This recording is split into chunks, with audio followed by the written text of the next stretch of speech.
พุ่นแทบสิติดกับบ่มีพุ่นนะบอกง่ายๆซะทูเรื่อยๆเด้นี่น้องเอ๋ยนะ3 มื้อเท่านึงก็ถือว่าเรื่อยแหละ3 มื้อเท่านึงอาทิตย์นึงนี่2 เทื่อนี่บ่ธรรมดาพี่น้องเอ้ยขออนุญาตอันเบิ่งของน้ำของในเอ้ยแล้วก่อนเอ้าสิแม่นกวงแม่นขวางคักอีดอกโดยเนาะเอ้ยเนาะมีแล้วก็บนเสาแล้วก็ดีใจนะคนเราคุณใหญ่โดยนี่แหละทำความสะอาดแหละเวลาไปเฮ็ดเดือกับไปโดยทานเทินนั่นแหละโดยนี่บริเฮ็ดได้เพราะว่าลมแห้งนะจูบบ่ได้พักซ้อนบิดบุญผู้แหละภูมิใจเบื่อเขาถามเลยภูมิใจบ่แบบว่าจากเขาแบบปุ๊กตู่ปุ๊กแค่ฮุบหันง่ายนี่นะว่าขอโทษน้ำเนื้อเนาะดีใจอยู่หน่อยแล้วว่าแบบว่า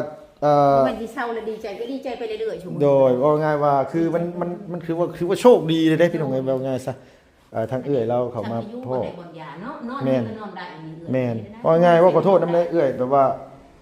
ผู้ใหญ่เพิ่นนี่เนาะเพิ่นเฮ็ดให้เอื้อยนี่คือสมมุติว่าน้องมาเยี่ยมมายามมานี่เด้อเพิ่นเบิ่งเฮือนเบิ่งซ่านสะอาดสะอ้านบ่ได้มีแนวขีดแนววายนี่เพิ่นก็โอ้ยเพิ่นก็ดีใจได้เอ้ยว่านี่นะโดยแบบน้องมีอยู่นี่แหละพี่น้องไอ้สะอาดสะอ้านแบบว่าคือเฮาถ่ายทำผู้เพิ่นเฮ็ดให้เพิ่นก็ดีใจพี่น้องไอ้ว่าง่ายว่าเฮารักษาของที่เพิ่นซื้อให้เฮารักษาทุกอย่างที่เพิ่นทานให้เฮาแหละบ่ง่ายว่าเฮาเห็นคุณค่าของเงินเพิ่นน่ะเพิ่นให้เพิ่นก็มีความสุขแม่นอันนี้นี่สำคัญสุดเด้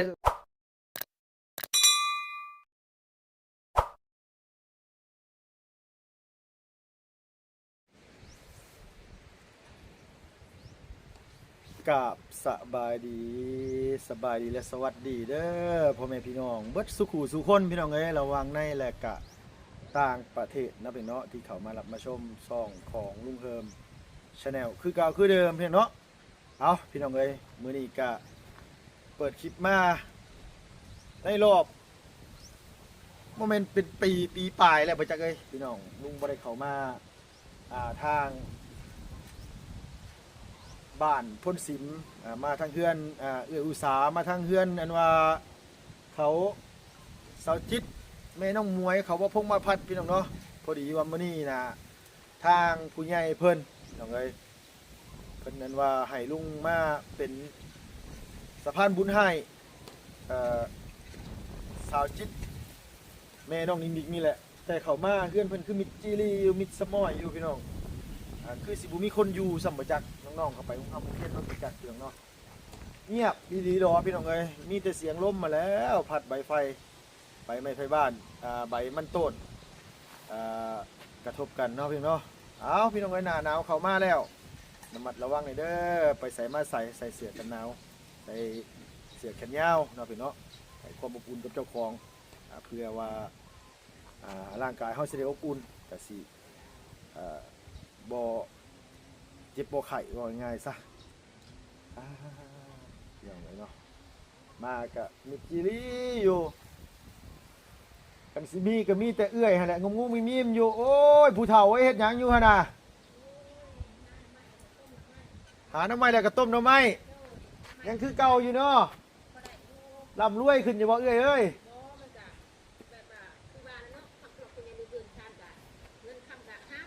โดยถือว่าเขามีหม่องอยู่หม่องเศร้าเลยเนาะเอื้อยเนาะโดยว่าง่ายๆพี่น้องเลยโดยคือถือว่าสุดแล้วละสำหรับ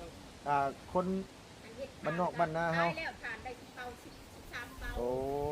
โดยไปพี่น้องเลยมีแต่ว่าสิเข้าไปเยี่ยมพยายามไปเล่นน้ำเอื้อยอุตสาหกรพี่น้องบ่ได้พบพ่อกับเอื้อยแล้วโอ้โมเมนต์เป็นปีพุ่นบ่จักพี่น้องเลยบ่ได้เห็นหน้าเห็นตากันฮอดบ่เอื้อยปีฮอดเลยเนาะโตพี่น้องไอ้เพื่อนสมัยงามคักงามแน่โอ้ยอยู่บ่อยู่นอกหมู่บ่ได้ไปวุ่นไปไหว้กับผู้ใดทำมาแล้วก็อาบน้ำแล้วก็นอนสบายยี่ดอกยังโสดหรือว่ามีแฟนในยังบุซุมื้อนี่ต้องเข้าไปถามก่อนพี่น้องเอ้ยจักว่าอันว่ามีคู่ฮักคู่แพงแล้วบ่จักพี่น้องเนาะ พื่อนนั้นว่าเอื้อยอุษาพี่น้องเอ้ยงามนี่แหละเพิ่นเว้าอยู่เฮือนนี่บ่จำเป็นต้องหลังใหญ่แต่ว่าเฮามันกวดมันถูหลังน้อยๆก็งามได้พี่น้องแต่ว่าสำนี้นี่ถือว่าสุดได้ละบอกแบบโดยเอาสบายดีเรื่อยเด้อโดยนายแต่เฮิงเลยเนาะป้าเป็นปี2ปีแล้วเฒ่าต้องหลายบ่เฒ่าต้องหลายบ่ได้บ่ได้ ฮะนุ่มแล้วก็ตุ้ยนุ่มแล้วก็ตุ้ยขึ้นบ่มันสมควรลดหรือว่าพอดีแล้วเอื้อยก็พอดีแล้วแบบว่าตุ้ยคนนี้ก็เป็นไปบ่ได้อย่างนะเด้อสำนี้นี่พอดีแล้วเนาะสำนี้อุดมสมบูรณ์แหละท่านจ้อยคนนี้ก็สิบ่งามปานใดแม่นบ่โอ้อยู่พุ่นนั่นแหละปุ๊โดยเอาพี่น้องเอ้ยอันนี้ก็คืออย่าบอกได้ว่าเอื้อยนอนอยู่นี่บ่ได้บ่ได้นอนได้ไผสินอนอยู่นี่โดยนอนลิ้นกลางเว้นอ๋อโดยอันนี้ไปหาอยู่ไสเอื้อยขออย่าถามนี่นี่ปลาเท่านี้นี่โอ้คนตายเลยตายมีแห้งเมื่อกี้มันไอใช่นะไอใช่เมื่อกี้นี่นะเขาไปนั่นเว้าอีหลีไอเทือที่1เทือที่2กับเทือที่3กับออกไปซะหานายออกซะออกนี่เอื้อยน่ะออกเลยออกแล้วแบบว่าบ่แม่นอันว่าคือที่ผูกคอตายปีนั้นปีกายนี่เด้อ๋อที่ว่าบ้านบนสิมนั่นผูกคอตายปีนั้นบ่โดยแม่นแล้วอันอยู่ป่านี่บ่ซั่นน่ะอยู่ป่านี่มันเลอะมันหกอยู่แหละป่านี่นะแต่ว่าเอ้ยยาขนาดแบบว่าแกงใหม่ๆเด้โดยเอื้อยเข้าไปแล้วได้ยินเสียงไอโดยเอื้อยก็ฮักน้ำไม้เนาะเทือที่ยังบ่ได้ยินเทือที่2ไอเทือที่3ก็ไอปอกน้ำไม้ก็ไอก็นี้ซะแต่บ่เห็นคนบ่บนภูเขาใต้แจโดยเย็นจ้อยเย็นโอ้ยบ่ให้เว้าอยากได้อดเอาเย็นก็ซะ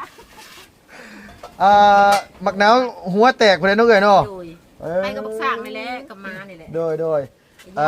อกเจ้าว่ะไอใส่อ๋อหมายความว่านี่คืออยู่ยังมีอยู่อ๋อว่าไงผีตายมีแห้งมีน้องโดยเฉพาะโดยมาออกมาพี่เนาะบ่มีเพื่อนแหละก็ไปอยู่เพื่อนนั่นแหละไปพี่น้องเอ้ยลุงก็บ่ได้ขึ้นมาเฮือนเอื้อยแล้วตั้งแต่ขึ้นเฮือนขึ้นซ่านลุงก็บ่ได้มีเวลามาขึ้นเฮือนขึ้นซ่านเล่าได้พี่น้องเอ้ยอุตส่าห์โดยเบิ่งเข้าไปเบิ่งนี่แล้วสุดยอดแล้วความจบความงามพี่น้องเอ้ยทั้งผู้ใหญ่เพิ่นก็เฮ็ดห้องเฮ็ดอันนี้ให้อยู่ป๊าตกงามอีหลีอุตส่าห์งามอีหลีเลยเอ้ยอุตส่าห์บ่แม่นว่าเฮาตั้งเว้าได้เอ้ยงามอีหลีดอกพี่น้องเอ้ยถูกตู้กับข้าวกับน้ำพี่น้องเอ้ยนี่แหละหนึ่งมาคนเฮานี่สังเกตได้เลยว่าคนดุกับคนบ่ดุนี่เข้าเบิ่งเฮือนสิฮู้เลยว่ามันเป็นระเบียบเรียบร้อยว่าขอโทษนะพี่น้องเอ้ยอันนี้คือจังซี่แหละแบบว่าเข้ามานี่ก็เว้าง่ายแบบพุ่นแทบสิติดกับบ่มีพุ่นนะเว้าง่ายๆซะทูเรื่อยๆเด้นี่น้องเอ้ยนะ3 มื้อเทื่อนึงก็ถือว่าเรื่อยแหละ3 มื้อเทื่อนึงอาทิตย์นึงนี่2 เทื่อนี่บ่ธรรมดาพี่น้องเอ้ยขออนุญาตอันเบิ่งของน้ำของในเอ้ยแล้วก่อนเอาสิแม่นกวงแม่นขวางคักอีดอกดีแล้วโดยเนาะเอ้ยเนาะมีแล้วก็คนเฒ่าก็ดีใจนะผู้หลักผู้ใหญ่โดยนี่แหละทำความสะอาดแหละเวลาไปเฮ็ดเรือกก็ไปโดยทานเทินนั่นแหละโดยนี่บ่ได้เฮ็ดได้เพราะว่าลมแห้งนะจูบบ่ได้พักซ้อนบิดบุญพุ่นแหละภูมิใจเบิ่เฮาถามอีหลีภูมิใจบ่แบบว่าจากเฮาแบบปุ๊กตู่ปุ๊กแค่ฮุบหันง่ายนี่นะว่าขอโทษน้ำเนื้อเนาะดีใจหน่อยแล้วว่าแบบว่ามันดีเศร้าแล้วดีใจก็ดีใจไปเรื่อยๆชุมโดยว่าง่ายว่าคือมันคือว่าโชคดีเลยได้พี่น้องเอ้ยว่าง่ายซะทางเอื้อยเราเข้ามาพ่อแม่นว่าง่ายว่าขอโทษน้ำเนื้อเอื้อยแบบว่าผู้ใหญ่เพิ่นนี่เนาะเพิ่นเฮ็ดให้เอื้อยนี่คือสมมุติว่าน้องมาเยี่ยมมายามมานี่เด้อเพิ่นเบิ่งเฮือนเบิ่งซ่านสะอาดสะอ้านบ่ได้มีแนวขีดแนวว่ายนี่เพิ่นก็โอ้ยเพิ่นก็ดีใจได้เอ่ยว่านี่นะโดยแบบน้องมีอยู่นี่แหละพี่น้องไอ้สะอาดสะอ้านแบบว่าคือเฮาถ่ายทำผู้เพิ่นเฮ็ดให้เพิ่นก็ดีใจพี่น้องก็ว่าง่ายว่าเฮารักษาของที่เพิ่นซื้อให้เฮารักษาทุกอย่างที่เพิ่นทานให้เฮาแหละบ่ง่ายว่าเฮาเห็นคุณค่าของเงินเพิ่นน่ะเพิ่นให้เพิ่นก็มีความสุขแม่นอันนี้นี่สำคัญสุดได้อุตส่าห์ว่าอันนี้จากใจได้พี่น้องเอ้ยผู้ใหญ่เพิ่นเห็นเพิ่นก็ดีใจนะแบบว่าแบบไปเลยแบบสภาพเพื่อนสภาพชานแบบงามอย่างสินะโอ้อันนี้นี่คือห้องไผซื่อเอ้ยตัวนี้ห้องเอ้ยเองอันนี้ห้องเอ้ยเอง คืออันนี้มองบูชาวันพระวันศีลบ่ โดย อ๋อว่าไงก็มีเครื่องปกปักรักษา โดย แต่ละครอบแต่ละครัวมันก็ต้องมีพี่น้องเอ้ยบางคนก็ถือของรักษาบางคนก็ถือพระพุทธองค์ก็แล้วแต่คนนั่นเนาะเอ้ยเนาะก็บ่ได้ว่า ใส่เนะก็อยู่ในบ่จ้ะ นี่แหละนี่อยู่นี่ก็ได้ดอกเอ้ยอยู่นี่อยู่นี่แหละอยู่นี่แหละ ได้ อ่า บักสร้างของสร้าง โดย นี่น้ำกิน เรือนซานบ้านซองโอ้ยผู้ใหญ่เพิ่นเห็นนี่เพิ่นภูมิใจใครก็ที่แบบว่ามาแล้วบ่ได้รู้แลบ่ได้เซ็ตได้เมียนมีแต่เจ้าขายอย่างเดียวนี่โอ้ยพี่น้องเอ้ย บ่ไหวเลย บ่ไหวได้เอ้ยเนาะเอ้ยแล้วเจ้าบ่ ย่อมนะ แม่นบ่ ย่อมบ่เคยมีแบบนี้แต่ก่อน คือเพิ่นเฮ็ดให้เฮาอยู่แหละเพื่อให้เพิ่นสร้างให้เฮามีที่อยู่มีที่พักที่อาศัยเนาะเอ้ยเนาะว่าง่ายว่าจากเฮาบ่มีบัตรมีเบอร์บ่มีสำบัดองครัวสำมุบ่มีหยังจักอย่างซะเพิ่นมาแบบเฮ็ดให้เฮาเบิดชื่ออย่างแล้ว เฮ็ดทุกสิ่งทุกอย่างเพราะเรา อยู่น้ำ อยู่ในบ้านน้ำเมืองได้โดยที่แบบว่าเฮายืนแบบด้วยที่แบบว่าบ่อายภัยหั้นนะบอกขอโทษนํพี่น้องเอ้ย กะตุกน้อยๆบางหันเนาะแล้ว โด ก็ ย หากินในป่าเด้เขา โดย ไปหากินตูทีบได้จ้ะ โดย มีคนอยู่บ่มีบ่ เอื้อยแล้วก็พี่น้องเอ้ยไปอยู่บ้านย่างไปอยู่บ้านย่างก็อยู่บ่ได้ เพราะว่าอยู่บ่ได้บ่แม่นว่าเรา จักสิว่าได้เนาะ บ่แม่นว่าเราบ่ดุบ่มันนะพี่น้องเอ้ยมันอยู่ไปหาของขายกับบนบ่มีหม่องขาย โดย จักสิอยู่แบบใดก็โทษเอื้อยแล้วก็บ่ได้พี่น้องเด้อนะ แม่น แม่นบ่ล่ะอันนี้คือจุนเฮ็ดทานเนาะเฮ็ดทาน10สอบ20สอบเอาใส่รถจักรไปขายก็ โดย ก็ได้นะว่า ต ไง ลาดนัดในบ้านพุ เด้อ คนมาแต่ในเมืองน่ะนะเพิ่นก็ซื้อพุละ3สอบ2สอบ แม่นชั่วโมงนี้สอบอะไรเอื้อย เดี๋ยวนี้หั่น โดย 45สอบ40 โอ้สอบไป45 40พี่น้องว่าไงคือพอได้เสียเบียกบ้านการเมืองอยู่ค่าน้ำค่าไฟก็พอได้แก้มันบ่เอื้อย โดย คือแบบว่านี่เอื้อยย้ายมาอยู่พ้นซิมโดยตรงเนาะบ่ชั่วโมงนี้แบบว่า เดี๋ยวนี้หั่น โดย ย่างไป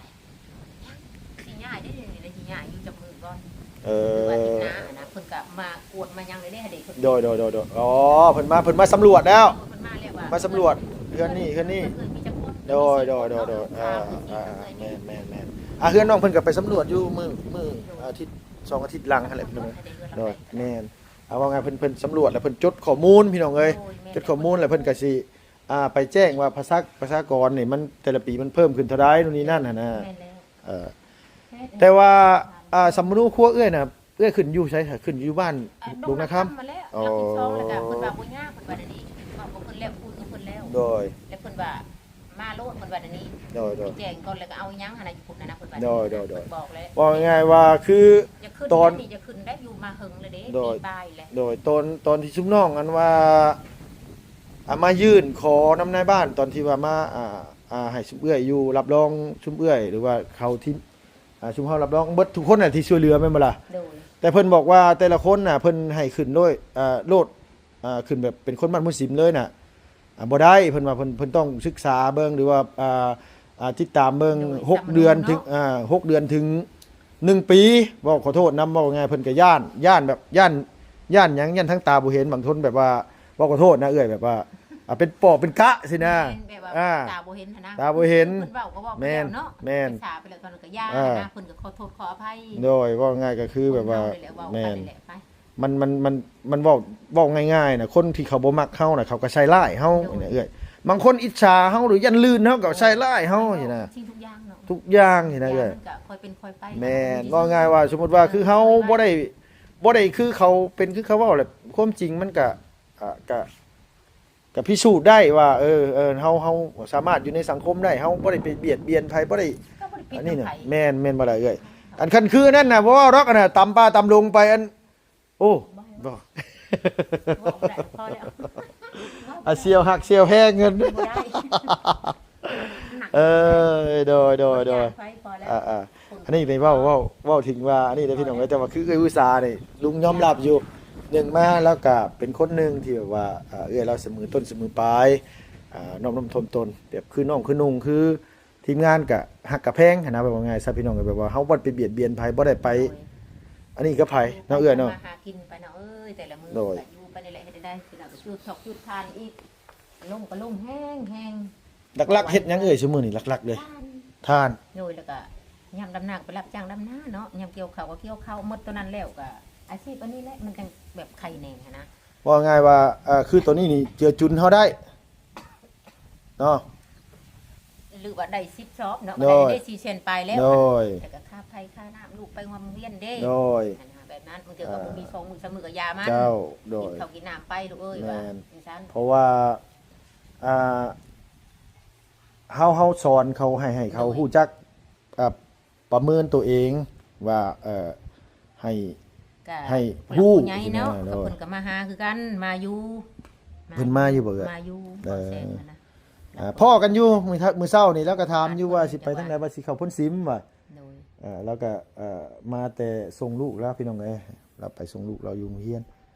อ้ายพี่น้องเนาะอันนี้แหละเป็นว่าบ่ได้ไปหาบ่อันเสียวนางหลาหั่น อีหล่าบ่เราก็เขียนไปหาเฮาทักถามเฮาอยู่แต่ว่าชนลายน่ะน้องน่ะบ่ได้ว่างลงมาอยู่แถวนี้เด้อชนลายอยู่เซโปนอยู่ชายแดน ปอ อยู่เวียดพุ่นซุมื้อนี่นะ ตามเพิ่งเลยเด้บ่จัก โดย ทางไปทางใด อยู่ หากิน แต่ชายแดนอย่างเดียวเลยเฮาหาแต่ลงมาเมื่อวานนี่ อยู่พุ่นหลายเนาะอยู่พุ่นเนาะมีแต่ไปพุ่นปอ โดย เห็นอยู่ ว่าง่ายๆก็อยู่ทางพุ่นความเพิ่นก็บ่ค่อย พัฒนา มี ก็ยังบ่ทันได้เข้าถึงหลายนะเอ้ยกับอีกอย่างดินนอนต้นหญ้าเขาเจ้าก็บ่มีเฮ็ดคือทางบ้านเฮามันมีแต่ภูแต่เขามีแต่ถ้ำแต่เหวหั่นน่ะ แบบ ว่าไง ไผผ้าเขาก็มีอยู่บ่เนาะ ฮะ ไผผ้าอะนะแบบ มีไฟฟ้าน่ะมีอยู่เอ้ยไฟฟ้ามี บ่มีซะดอก มีมันสิเลิกปานใด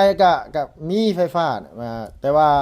บางบ้านก็มีแต่สายไฟแต่หมู่บ้านมันน้อยแหละเขาเจ้าบ่ลงสินะก็มีแต่สายไฟผ่านลงบ้านใหญ่ๆสินะเอ้ยแต่ว่าคือบ้าน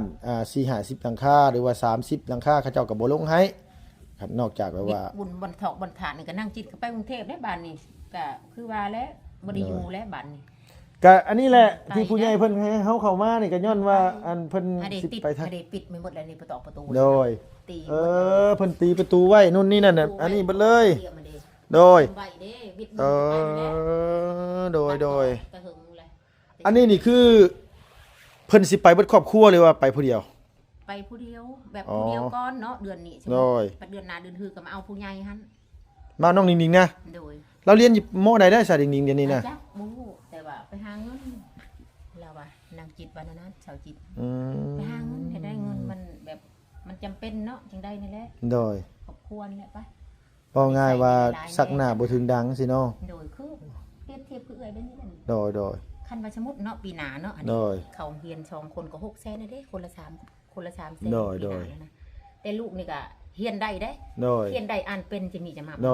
ย ครูมานำบ่ได้ไป5มื้อ6มื้อได้มานำเขาเดือนเนาะ โดย แล้วคือว่าหยุดลูกว่าซั่น อ่า ตอนนี้บ่มีเงินเด้อยาก โดย อยากไปแน่ลูก โดย จะมีจะ คัดแน่ คัดแน่ โดย แล้วก็อ่านได้เขียนเป็นว่าซั่น โด ค ย รูว่าโอ้จนปานนั้นเนาะแม่ก็ว่าแนวนี้เอื้อยว่าหนนะ โดย เขาก็เป็นคือกันว่าซั่นเป็นว่าซั่น โดย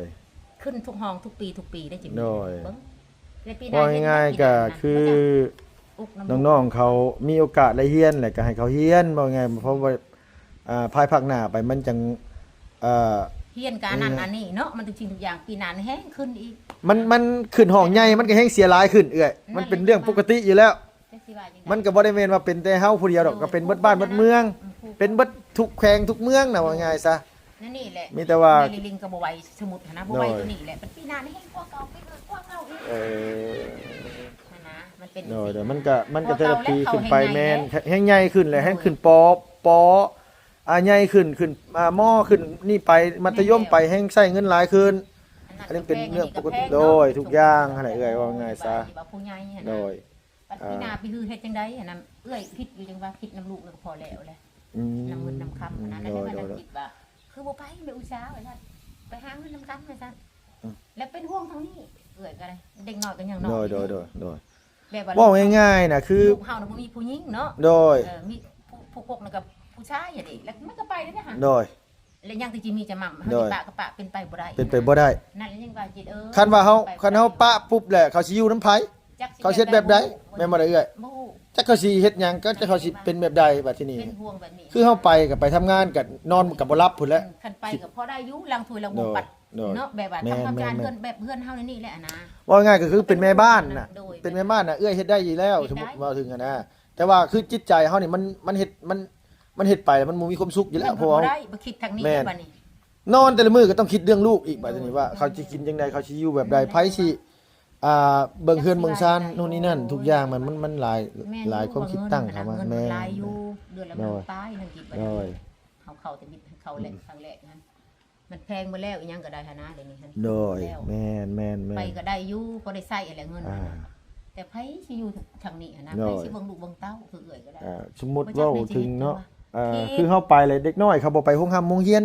เขาไปกะเลเกนางจักไปหยังแน่เฮาบ่ได้อยู่น่ะแม่นบ่ล่ะทุกอย่าง แม่ น่ะ เป็น เอ้ ค ย นนะบัดนี้ โดย มันสิว่าไก่มาแต่ไก่ได้ไปแล้วก็เฮิงเติบแล้ว3-4เดือนมันจะได้มา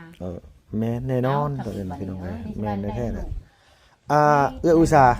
น้องขออนุญาตถามแน่ถามอันข่าวเรื่องลูกสาว เป็นจังไดเพิ่นออกโรงเรียนแล้วบ่อีนางปูป่า โอ้ ออกแล้วบ่ โอ้แล้วก็เข้าอยู่แล้ว เข้าอยู่บ่ เข้าก็เห็นเข้าอยู่ เออ เข้า ช่วงหนึงน่ะเพิ่นโทรไปหาทางน้องน่ะว่าพ่อเฮิมเม้นว่าอันมาลูกอยากออกโรงเรียนไปเฮ็ดเวียก แม่นช่วงนั้นหั่นแล้วก็เข้าใหม่อีเด้ เขาก็บอกว่า โอ้ยลูกเอ้ยอันว่าเจ้าไปเฮ็ดเวียกหาเงินน่ะเดือนหนึงมันได้เท่าใดอยู่บ้านเฮาเมืองเฮามันสิได้เท่าใดล่ะเขาก็บอกว่าให้เฮียนก่อนเฮาว่าเอาความรู้เข้าตัวก่อนแล้วก็อันนี้แต่ว่าคือน้องปุปานั่นเราก็ยังเคารพยังศรัทธาเฮาอยู่มีหยังน้องก็ถามหั้นนะ โดย แต่ว่าเฮาก็บ่ได้เข้าใกล้บ่ได้เข้าหยังมีแต่ว่าเฮาก็แนะนำทางที่แบบว่า มันดีต่อตัวของเขาเองนั่นแหละเอ้ยว่าง่ายซะ เขาก็อยู่ แต่เฮาก็บ่ได้คุยกับหลานแต่เฮิงนั่นแหละกับนี่แต่เฮิงแหละ ไป มีแต่ โร เพิ่น งเรียนแล้วมันก็ได้ชั่วโมงนึงก็ได้ เอ ไป อ ไป โดย เรา แต่วันบักน้องน่ะบ่ได้เข้าบ้างบ่ เขา เข้าอยู่บ่บางครั้งบางคราวก็โอ้ยพี่น้องเอ้ยคันว่าเฮาซอยไปแล้วได้ดิบได้ดีคือเอื้อยแล้วนี่แบบคือเอ้ยอุตสาห์รู้จักหักของแพงของ คนทุกคนน่ะดีใจเบิดบ่มีไผดอกแบบว่านี่ บ่เคยมีเนาะ เอ้าอีหลีเลยเอ้ยแม่น บ่เคยมีจ้าเถื่อ เว้าง่ายแล้วก็เฮา มี ก็ แต่ YouTube แม่น คิดสินะคำใดก็คิดตัวนี้มือใดเดือนใดหั่นนะคิด ลูก3ลูก4ก็ไล่น้ำตูบน้ำแค่เนาะเอ้ยเนาะเว้าง่ายซะว่าขอโทษนำหั่นน่ะ ไปยังก็ โด ได้ ย มันอันนี้แหละมันซ้ เช่าก็บ่มี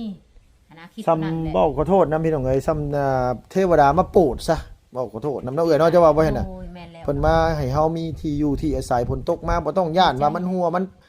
เปียกฝนบ่ต้องโน่นนี่นั่นน่ะมันสบายใจ เข้ไปอในหันแล้วก็แล้ว โดย อันนี้ ก็สบายแล้ว บางคนนี่ได้แหละเห็นนี่แหละพอเบิดเงินเบิดทองน่ะอยากเจ้าขายนู่นนี่นั่นนี่สินะมันโอ้ยมันรู้สึกว่าอ่าเพิ่นบ่คิดเห็นอกเห็นใจผู้ใหญ่ที่เพิ่นสร้างให้แหละเนาะอุตสาห์จะว่าบ่ ก็คือว่าแล้วเนาะแบบว่าจิตใจไผมันเนาะ นั่นแหละจังว่า เรื่อ นะ งนี้ว่า เดี๋ยวเรื่องนี้แหละคือเฮาเว้าแหละ อย่ แต่ว่าเฮาก็ห้ามไผบ่ได้ดอก แต่ว่าถึงว่า โดย แต่เพิ่นน่ะบ่น่าจะคิดว่า แบบมีหรือบ่มีเฮาก็บ่สมควรสิขายนะขายเหือขายแห้งเฮาขายก็ขายของที่ผู้ใหญ่เพิ่น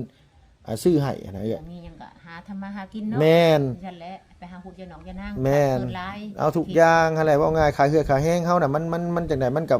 ก็บ่เบิดว่าง่ายบ่ขอโทษนำเฮายังมีเหือมีแห้งเนี่ยเฮายังเฮ็ดได้ว่าง่ายซะเนาะเอ้ยเนาะ ขายนี่ค่า70บาท โดย แล้วก็ยาและไปก็ อ่า เรื่องของไฟของมัน เรื่องของมันแต่ว่าถึงวันยกตัวอย่างคือน้องตอนนั้นน่ะ เสียใจนะแบบว่าเห็นขายนี่ขายตู้เย็นโอ้เฮาจนเฮารับบ่ได้เลยเฮาบ่เข้าเฮาบอกว่าตัดทุกอย่างทุกอย่างแล้วเฮาบ่ยุ่งเกี่ยว แต่ถามว่าเฮาเป็นห่วงบ่คือเด็กน้อยคือน้องปุปาอย่างซี่นะเฮาเป็นห่วงเฮายันแบบว่าจังใดน่ะเอ้ยคนเฮามันครอบครัวบ่อบอุ่นมันก็ต้องวิ่งหาหม่องที่มันระบายได้อยู่แล้วแม่นบ่ล่ะยันไปทางมันบ่ดีหั่นนะมันก็แต่ว่าห้ามไผบ่ได้ดอกตัวนี้ก็บ่ง่ายก็ห้ามไผบ่ได้ แต่ไผเนาะ บ่เว้าไผอีกมีแต่แนะนำทางมันดีลูกหลานสิฟังก็ฟังนะบ่ฟังได้ก็แล้วแต่เขาแต่ว่าเว้าอันนี้เว้าเรื่องเก่าสิดอกพี่น้องเอ้ยอันรถอันนี้ก็เพิ่นบ่เอื้อยเพิ่นซื้อให้ เพิ่นนั่นแหละผู้ใหญ่เพิ่นนั่นแหละ ยังใหม่ยังเหลือมมาบๆอยู่พี่น้องเอ้ย ยามูลเพิ่นเบิ่ง เออ ได้แยกมูลเพิ่น โดย ไปใช้มาใช้ เนาะ สบายไปขายหันขาย เออ รถเพิ่นแล้วรถผู้ใหญ่เพิ่นแหละ ปกไว้ยังเหลือมาบๆอยู่พี่น้องเอ้ยเอ่าวลาไปแล้วก็เปื้อนนั่นแหละลงเพจ โดยแน่นอน จะกลับมาเฮาก็ล้างเนาะเอ้ยเนาะ ล้างแล้ว โดย ขี้เหนียงเนาะ โอ้ยมึงว่าจะคุยกันบ่แม่นอันว่าหมอหน่อไม้เอ้ยไฟไหม้ซ้ำบ่จักหั่นน่ะ จะน้อยสิว่าคิวยังเฮิมสิว่าแหละ โอ้เนาะก็สิได้ โดยเอาพี่น้องเอ้ยเราสิแกงหน่อไม้ว่าซั่นว่าโดย ได้แล้วละมั้งบ่เอ้ย ได้แล้ว โดย เอาก่อน แกงยืนแกงเดี๋ยวนี้เลยบ่ จะนอนอยู่แล้ว อ๋อเที่ยงเลยนี่เนาะ ขาดอีกหน่อยมา เอ ก่อนค่ะ โดยเอาพี่น้องเลยมาเยี่ยมมายามน้องมิงบ่อยู่ก็เลยแวะ มาน้ำให้กินจะบ่เฮินเพิ่นน้ำ โดยน้องมีอยู่ โอ้เดี๋ยวน้ำ โดยเจ้าโดยดงใดไฟไฟฟ้าไล่เบิดครบสุดเลยโอ้ยสุดแหละพี่น้องเอ้ยเนาะชีวิตคนเฮาก็คือว่าซ้ำนี่แหละโอเคสนองเอ้ยเนาะอันว่าจังได๋ก็สบายดีเด้อเอ้ยอยู่ดีมีแห้งโดยดนๆได้พี่น้องเอ้ยอันมาบ้านพ้นสิมนี่แต่ก็บ่ได้แวะเข้ามาหาทั้งเอ้ยทั้งอ้ายเพิ่นอยู่ทั้งพี่ก็บ่ได้มีเวลาเข้ามามื้อนี้มีเวลาเข้ามาพี่น้องเอ้ยก็มานี่แหละพี่น้องเนาะ